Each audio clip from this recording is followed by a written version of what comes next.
Hey, Mike Swanson here, Wall Street Window. We're in a funny stock market situation.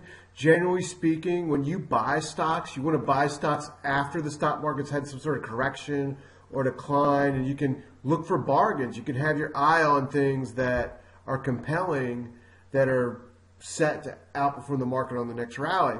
However, when the stock market's already gone up quite a lot, it's overvalued, if you do buying then, especially if you buy stocks that are kind of dicey, you set yourself up to get in some bad situations.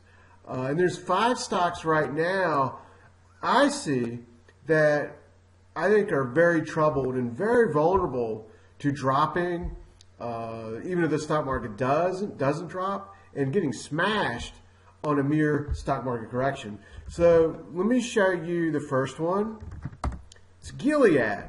And okay, let's look at the chart here and let me explain why this stock is bad. So Gilead is a stock that topped out in 2015 and has fallen almost 50%. It's a biotech stock that's lagged the stock market. When the stock market has drops, it drops more. Look what it did in January when the market dipped. Look what it did in May when there's just a very small pullback, and it's already dropping now.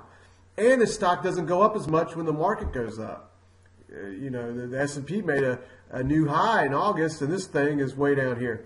So this red line plots the relative strength of Gilead compared to the S&P 500. It's in decline because it's lagging so bad. But Gilead is doing this partly because it's in a sector that's among the worst sectors in the entire stock market. It's biotech.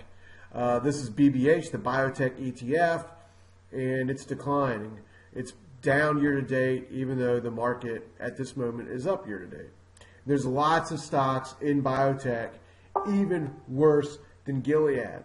So the next one I want to talk about is Apple. I know Apple is one of the most loved stocks and companies, but it's a laggard. It's a Dow laggard. It topped out in 2015 and has not made a new high ever since. It's down year to date. It tends to dump when the stock market has corrections. Look what happened in January and February. Look what happened in August.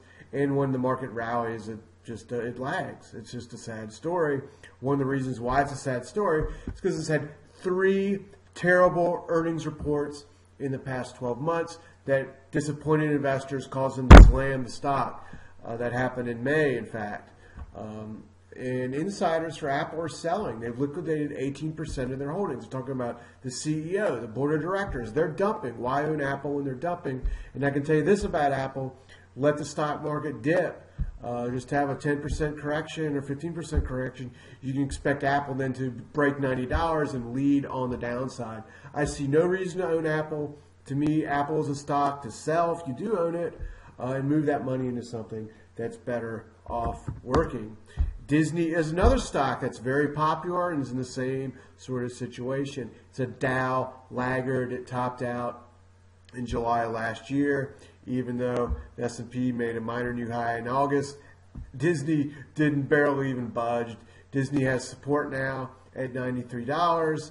Really, $90 is the critical support level.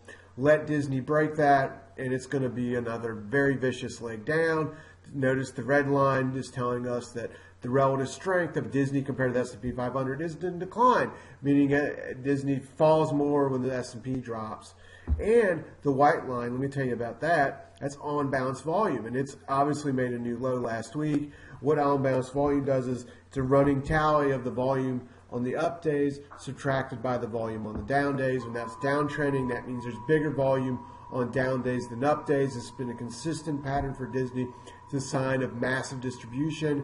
I see no reason to continue holding Disney. If you do, move that money, raise some cash reserves so you can use them the next time there is a stock market drop with a great buy list. Move money out of Disney to get ready to move money into better stuff. Now, another stock is Delta Airlines.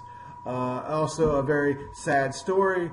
Delta Airlines has support now at $35. It's only 2 points above it. A break of that, you can expect another leg down. It dumped in June, barely was able to come back. And one of the reasons why Delta is doing so bad is because the airline sector has been among one of the worst performing sectors all year to date of 2016. This red line of the relative strength of jets, the airline ETF, shows you that this is the case. Very terrible thing going on there. And the final stock I want to talk about is McDonald's, because McDonald's made a top in April, had bad earnings report in July, and it's a Dow laggard. It's lagging the S&P 500. It's got support here, really around 113, but it's poised to make a big leg down to 100. Even if the Dow just falls 10% at some point before the end of the year, you can expect Disney to get smacked. And so these are 5 stocks. Watch your email inbox, because I'm going to send you emails about twice a week, sometimes 3 times a week, on what I see going on in the stock market, opportunities to actually buy and make money too. But I trade on the short side of the market also. I bet against junk stocks, and I buy good stocks, and do the same thing with overall sectors with my email updates. So check your email inbox. In fact, right now, if you go to your email inbox, you'll see my latest PDF reports with some trading ideas I got, and also a look at the gold markets, where there's been a lot of action this year and renewed interest. So check that out, and I'll be talking with you later.